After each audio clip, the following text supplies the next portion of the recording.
Good day everyone! Nandito tayo ngayon sa Marina Mall kasi yung una namin pinuntahan medyo failed yung naging lakad namin so kailangan namin bumalik. Ngayon nandito kami para magpapatay ng oras at syempre para kumain na din. Ang tagal na din naming hindi nakakapunta dito lalo na sa city kasi nalalayuan talaga yung asawa ko. At ito nga, sa sobrang tagal namin hindi nakapunta, nagtatanong yung aking asawa, nasa na daw ang malaking Ferris wheel, nawala na. Hindi ko lang masabing 100 years ago pa yata kami last na pumunta dito, wag na siyang maghanap ng mga wala na kasi talagang tatanggalin na marami nang nagbago. Ito na lang talagang hindi nagbabago, ang metal fish. Nagtatanong si Brent, saan daw yan nahuli, bakit alone lang siya? Hindi nyo na itatanong mahilig sa isda ang aking anak.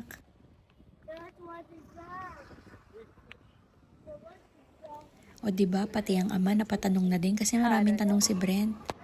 At ito naman, tapos na kaming kumain yan. Patingin-tingin yung aking anak kasi nag-iiyak, gusto sa palaruan. Meron pa kaming mga ibang lalakarin at saka feeling ko para namang ang dami-daming tao dun sa loob ng palaruan ng mga bata. Mukhang sakit ang makukuha, hindi pag-enjoy. Kaya medyo matamlay na si Brent sa paglak.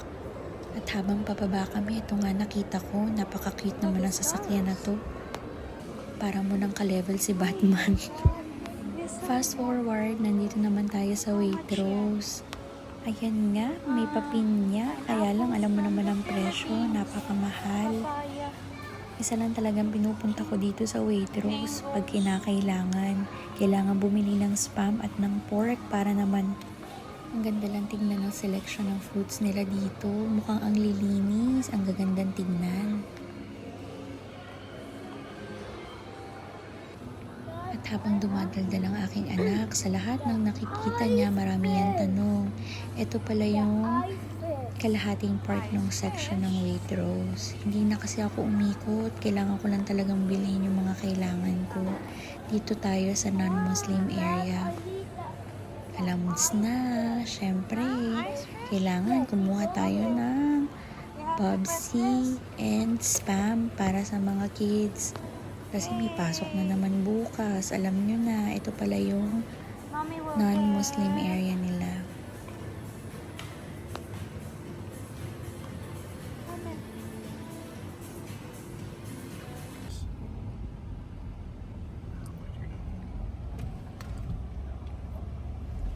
At syempre, isang mabilisang transition. Ito ay the next day na.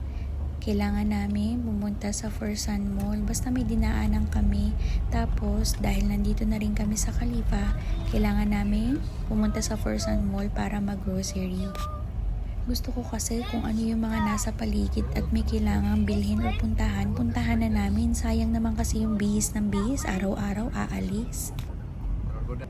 Oh, he's making sure he's not gonna eat. No eating. It's okay. Not you eat, no. Not me? No, supermarket. At dahil nandito na tayo sa Forsan Mall para mag-grocery sa Lulu, ewan ko ba bakit tandang-tanda ni Brent lahat. Ito nagre-request, gusto na naman sumakay dun sa sasakyan na tumutunog daw. Ewan ko ba, dagdag pa yan sa bayarin. Just. Say first to mama. What will you say first to mommy? Say, mama, please, pretty please. Dali na, or else no car to ride. It's a wet kiss. At syempre, tuwing papasok, alam na, thank you sa aking mayor na taga-video.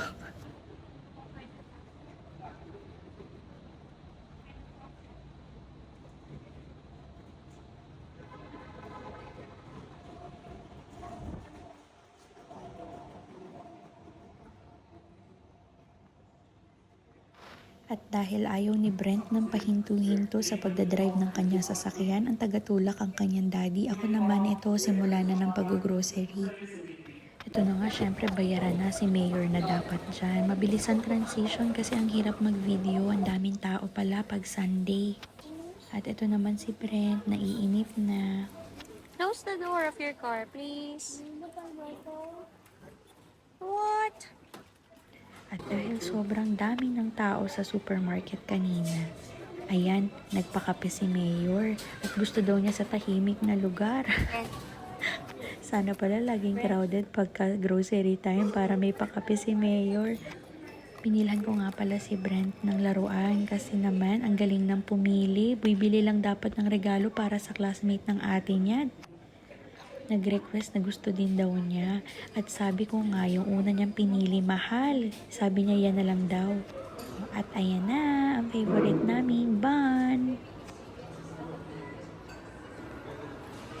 At last, Done with all the nakatapos na rin sa pag-grocery. Are It's you time tired, to go Brent? home na. When do you have a session? No. We have to wait till we get home. Okay? At ito na nga, nakarating na kami sa bahay. Ay, sa parking lot pala ng bahay. At yan nga, pupungas-pungas pa. Nakatulog ako buong biyahe. Diyos ko, nakakahiya naman sa aking asawa. Bye!